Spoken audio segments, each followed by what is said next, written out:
हाल ही में महकमे मौसमियात की जानिब से ये खबर रिलीज की गई कि आने वाले दिनों में 12 जनवरी से लेकर 15 जनवरी तक की 4 रातें इस खित्ते की 100 साल तारीख में सबसे ज्यादा सरतरीन रातें होंगी। महकमे मौसमियात के रिकॉर्ड के मुताबिक इस खित्ते में पड़ने वाली सर्दी का 100 साल रिकॉर्ड सिर्फ इन 4 रातों में टूट सकता है। और ये बात सिर्फ यहीं पर खत्म नहीं होती, बल्कि महकमे मौसमियात का ये भी कहना है कि इन 4 रातों के दौरान पंजाब के वस्ती और जनूबी इलाकों में हल्की फुल्की बर्फबारी का भी इम्कान है। इन इलाकों में लिया, झंग, खानेवाल, मुल्तान, बहावलपुर, मुजफ्फरगढ़, साहिवाल, औकाड़ा, रहीम यार खान, डेरा गाजी खान, राजनपुर और दीगर ऐसे ही इलाके हैं जो पाकिस्तान में सहराई इलाकों के तौर पर जाने जाते हैं। आप यूं समझ लें कि लाहौर से नीचे के तमाम इलाकों में बर्फबारी का इम्कान है।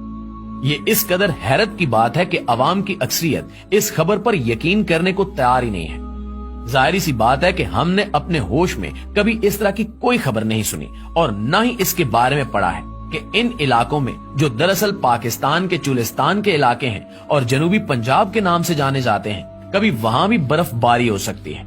लेकिन हमारी अवाम ये भूल चुकी है कि पाकिस्तान दुनिया में आलूदगी पैदा करने वाले टॉप 20 मुल्कों की लिस्ट में शामिल है और जो आलूदगी पैदा करते होंगे वो आखिर किसी न किसी दिन इस आलूदगी का शिकार तो जरूर बनेंगे। प्यारे साथियों, ये खबर महज एक खबर नहीं है और बहुत सारे लोग तो इसमें खुश भी हो रहे हैं कि इतनी सर्दी का मौसम हमारे लिए अच्छा होगा या हमें एंजॉय करने का मौका मिलेगा।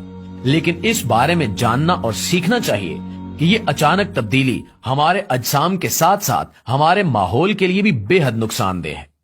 अगर वाकई महकमे मौसमियात की पेशगोई और वार्निंग्स दुरुस्त साबित हो गई तो हम आने वाले दिनों में पाकिस्तान का एक बड़ा खुराक का बहरान भी देख सकते हैं।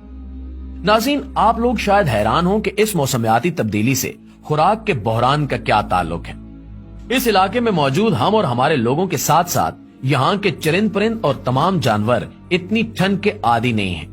बुनियादी तौर पर यह सारे का सारा इलाका गर्म इलाके के तौर पर जाना जाता है और इस इलाके के लोग इतनी ठंड कभी भी बर्दाश्त नहीं कर सकेंगे जिस तरह की ठंड की लहर महकमे मौसमियात की जानिब से बताई जा रही है। ये तो पहाड़ी इलाकों के लोग ही बर्दाश्त कर सकते हैं, क्योंकि हम शुरू से ही गर्म इलाकों में रहते आए हैं। तो मैदानी इलाकों में रहने वाले लोगों के जिस्म इस कदर ठंड को बर्दाश्त करने के आदी ही नहीं है। इस कदर शदीद ठंड की वजह से कई अफराद की हलाकत का इम्कान भी हो सकता है।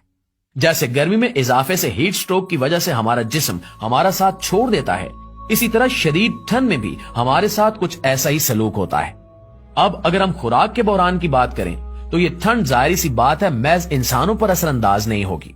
जिन इलाकों की फहरिस्त आपको बताई गई है, इन इलाकों में अवाम की अक्सरियत देहाती तर्ज जिंदगी की आदी है और इन लोगों ने माल मवेशी पाल रखे हैं और खेती बाड़ी करते हैं। जैसा कि हमने आपको बताया है कि इस कदर शदीद ठंड से जब इंसानों का ये हाल हो सकता है, जिन्होंने अपने आप को महफूज रखने के लिए भी तरह तरह की तराकीब इजाद कर रखी हैं, तो फिर आप खुद सोचिए कि जानवर तो इससे लाजमी तौर पर मुतासिर होंगे। सर्दी की शदीद लहर इस इलाके में जानवरों की बड़ी तादाद को मुतासिर और बीमार कर सकती है, बल्कि इन्हें मौत के घाट तक उतार सकती है। इसके साथ साथ सर्दी महज इंसानों और जानवरों को ही नहीं बल्कि हमारी फसलों को भी शदीद नुकसान पहुंचाएगी। इस मौसम में गंदम की बुआई हो चुकी होती है, बल्कि गंदम के नन्हे नन्हे पौधे सर निकाल चुके होते हैं। सर्दी की शदीद लहर इस इलाके में मौजूद गंदम की सारी फसल को तबाह बर्बाद कर सकती है। ये जानना भी दिलचस्पी से खाली नहीं है कि जिस इलाके की फहरिस्त महकमा मौसमियात ने जारी की है, यही इलाका पाकिस्तान की गंदम की जरूरत का 80% से ज्यादा पैदा करता है।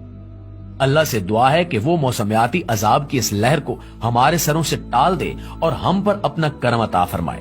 हम कमजोर हैं और हमारे जिस्म इससे भी ज्यादा कमजोर हैं जितना हमारा इरादा कमजोर है। अल्लाह से दुआ है कि वो हम पर रहम फरमाए और अपने फजल के साथ साथ इस आजमाइश से हम सबको महफूज रखे। आमीन सुमा आमीन।